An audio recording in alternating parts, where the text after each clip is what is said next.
Friends, என்னுடைய previous எபிசோட்ல documentation பத்தி உங்களுக்கு வந்து ஓரளவுக்கு உங்களுக்கு புரியுற மாதிரி நான் உங்களுக்கு சொல்லியிருப்பேன். ஸோ இந்த இதில் வந்து சில இம்பார்ட்டன்ட் இன்ஃபர்மேஷன்ஸ் உங்களோட டிஸ்கஸ் பண்ணலான் இருக்கேன். So as you all know, ஒரு பப்ளிக் பாண்டட் வேர்ஹவுஸில் வந்து ஒன்லி இம்போர்ட்ஸ் டியூட்டிபிள் குட்ஸ் தான் ஸ்டோர் பண்ண முடியும். அது எல்லாரும் தெரிஞ்ச விஷயம். ஒன்லி வந்து இம்போர்ட் குட்ஸு தான் ஸ்டோர் பண்ண முடியும். ஸோ இதனால நீங்கள் குடவுனில் எந்த டியூட்டி பெய்ட் குட்ஸை ஸ்டோர் பண்ணாதீங்க, எந்த எக்ஸ்போர்ட் குட்ஸை ஸ்டோர் பண்ணாதீங்க. ஏன்னா முதல்ல வந்து கஸ்டம்ஸ் உடைய ஆக்ட் பிரகாரம் இருக்கு, அகெயின்ஸ்ட் தேர் ஆக்ட். அந்த கஸ்டம்ஸ் உடைய ஆக்டுக்கு அகெயின்ஸ்டா போறதுனால வந்து இந்த மாதிரி கார்கோ எல்லாம் வந்து ஸ்டோர் பண்ணாதீங்க, அவாய்ட் பண்ணுங்க, டு நாட் அக்செப்ட் இட்.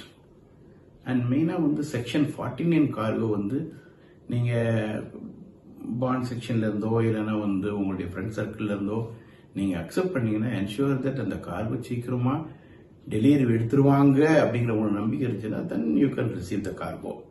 இல்லைன்னா இன்கேஸ் வந்து கெமிக்கல் எக்யூப்மெண்ட், கெமிக்கல் மெட்டீரியல், அதோடைய ஷெல்ஃப் லைஃப்லாம் சீக்கிரம் முடிய போகுதுன்னா அதை கண்டிப்பாக எடுக்க மாட்டாங்க, டெலிவரியே எடுக்க மாட்டாங்க. அது அப்படியே உங்கள் குடோனுடைய ஸ்பேஸை எல்லாத்தையும் ஸ்பாயில் பண்ணிடும். அதனால கொஞ்சம் கேர்ஃபுல்லாக வந்து அதை அந்த மாதிரி செக்ஷன் 49ல வர்ற கார்கோ, செக்ஷன் 49னா டியூ டு எனி ரீசன் அந்த கார்கோ வந்து பாண்டட் வேர்ஹவுஸில் டிஸ்டர்ப் பண்ணி கண்டெய்னரை வந்து டெமரேஜ் ஆகாதபடி இது வந்து ரிலீஸ் பண்ணுறது தான் அதோடைய மெயின் ஐடியா. ஸோ அந்த மாதிரி கார்கோ வந்து அது வெளியில் போகிற மாதிரி இருக்குது, அது சீக்கிரம் போயிடும், பெரிய கஸ்டமரு அப்படின்னா சரி தான் நீங்கள் அக்செப்ட் பண்ணிடுங்க.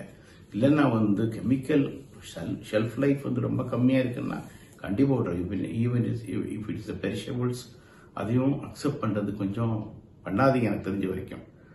ரெண்டாவது வந்து நீங்கள் வந்து எப்பவுமே உங்களுடைய குடோன் வந்து ரெடி ஃபார் இன்ஸ்பெக்ஷன். ஏன்னா வந்து கஸ்டம் ஆஃபீஸர்ஸ் வந்து டிஃப்ரெண்ட் டைப் ஆஃப் இன்ஸ்பெக்ஷன்ஸ் அவங்களுக்கு வந்து பீரியாடிக்கல் இன்ஸ்பெக்ஷன், அவங்க மந்த்லி இன்ஸ்பெக்ஷன், சர்ப்ரைஸ் இன்ஸ்பெக்ஷன் அப்படின்ட்டு விதவிதமான இன்ஸ்பெக்ஷன் இருக்கும்.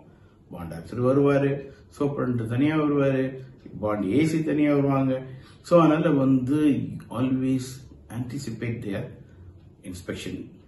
ஸோ எந்த டைம்ல எப்போ வருவாங்கன்னு தெரியாது. ஸோ இதனால மெயினாக நீங்கள் என்ன பண்ண போறதுன்னா சரிதான், அந்த பாண்ட் ஸ்டாக்ல அதில் உள்ள ஸ்டாக் கார்டில் என்ன குவான்டிட்டி அவைலபிளோ ensure that quantity is available in the union system. That particular quantity is available in your bond register. அதே மாதிரி பாண்ட் ரெஜிஸ்டர்ல என்ன குவான்டிட்டி இருக்குதோ அந்த கார்கோ வந்து இதுல இருக்கா, பிசிக்கலா அவைலபிளா இருக்கா, அதையும் நீங்க வந்து என்ஷூர் பண்ணிடுங்க. அப்பதான் வந்து நம்ம என்ன செய்ய முடியும்னா தான் டேலி ஆகும், கார்கோ அவைலபிளா இருக்கும். இன்கேஸ் வந்து நீங்க யாருக்கும் வந்து ஃப்ரெண்ட் சர்க்கிள்ல யாருக்கும் வந்து டியூட்டி பே பண்ணாம, ஈவன் கஸ்டம்ஸ் டிபார்ட்மெண்ட் பாண்ட் செக்ஷன்ல இருந்து ரிலீஸ் ஆர்டர் வாங்காம தயவு செஞ்சு டெலிவரி கொடுக்காதீங்க. ஏன்னா வந்து அது ரொம்ப சீரியஸ் அஃபென்ஸ் ஆயிடும். அந்த சீரியஸ் அஃபென்ஸ் வந்து உங்களுடைய லைசன்ஸ் வரைக்கும் பாதிக்க ஆரம்பிச்சிடும். ஸோ அதனால வந்து அவாய்ட் பண்ணுங்க. உங்களுடைய ஃப்ரெண்ட் சர்க்கிள்லயோ ஈவன் சிஹெச்ஏ சர்க்கிள்லயோ ஹெல்ப் பண்றதுக்கு நிறைய வழிகள் இருக்குது. சர்வீஸ் மூலமா நீங்க ஹெல்ப் பண்ணலாம். But this is not the service. You are going against the customs regulations. அந்த மாதிரிலாம் நம்ம பண்ணக்கூடாது. இப்போ அடுத்தது நம்ம பார்க்க முடிச்சதுதான், எப்பவுமே நீங்க நம்மளுடைய கார்கோ நம்ம இன்சூரன்ஸ் சப்போஸ் வந்து ஒரு 50 கோடி எடுத்திருக்கோம்னா டியூட்டிக்கு தனியாக எடுத்திருப்போம், வந்து இதுக்கு தனியாக எடுத்திருப்போம், அசஸ்வரிக்கு தனியாக எடுத்திருப்போம். என்ஷூர் தட் அந்த வேல்யூவை எக்ஸீட் ஆகாதபடி பார்த்துக்கணும் நம்மளுடைய physical stock. Suppose physical stock வந்து ஒரு 50 crores 51 crores டியூட்டி அண்ட் நம்ம ஆக்சுவலா நம்ம வந்து policy எடுத்துறப்போ 50 crores. So if it is exceeding the actual policy value, so again your policy you are doing a mistake. நீங்க மிஸ்டேக் பண்றீங்க. ஸோ அதனால always எப்பவுமே உங்களுடைய வேல்யூ வித்தின் த யுவர் உங்களுடைய பாலிசி கவரேஜ் லெவல்ல இருக்கிற மாதிரி பார்த்துக்கிடுங்க. ஸோ இந்த விஷயங்கள்லாம் அவங்களுக்கு வந்து ரொம்ப யூஸ்ஃபுல்லா இருக்கும். நீங்க அதில் ஒர்க் பண்ண உடனே வந்து நீங்க வந்து நிறைய கத்துக்கிடுவீங்க. பட் இதுல விஷயம் தெரிஞ்சு நீங்க பண்ணீங்கன்னா எந்த தப்பு செய்ய மாட்டீங்க. கடைசி நேரத்தில் வந்து எல்லாரும் செய்யற தப்பு வந்து நம்மளும் செய்யக்கூடாது. ஸோ நான் என்ன அட்வைஸ் பண்றேன்னா சார் தான், நீங்க வந்து ப்ராப்பரா ஒரு ஆப்ரேஷன்ஸை, ஒரு மார்க்கெட்டிங் இதை, ஒரு கஸ்டமருடைய ரிலேஷன்ஸை மெயின்டைன் பண்றது ரொம்ப அவசியப்படுது.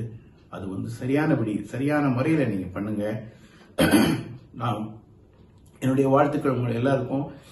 என்னுடைய அடுத்த எபிசோட்ல நான் வந்து ஒவ்வொருடைய செக்ஷனை பத்தி, the Customs Act, the bond section, the Customs Act of 1962 பத்தி நான் உங்களுக்கு தெரிவிக்கிறேன். And the section 57 of Customs Act 1962 அது என்னென்னலாம் நம்ம வந்து ஒரு வேர்ஹவுஸ் கீப்பர்லாம் வந்து கவனிக்கிறாங்கிறத பத்தி உங்களுக்கு நான் வந்து சின்ன சின்ன இன்ஃபர்மேஷன்ஸ் அப்பப்போ கொடுக்குறேன்.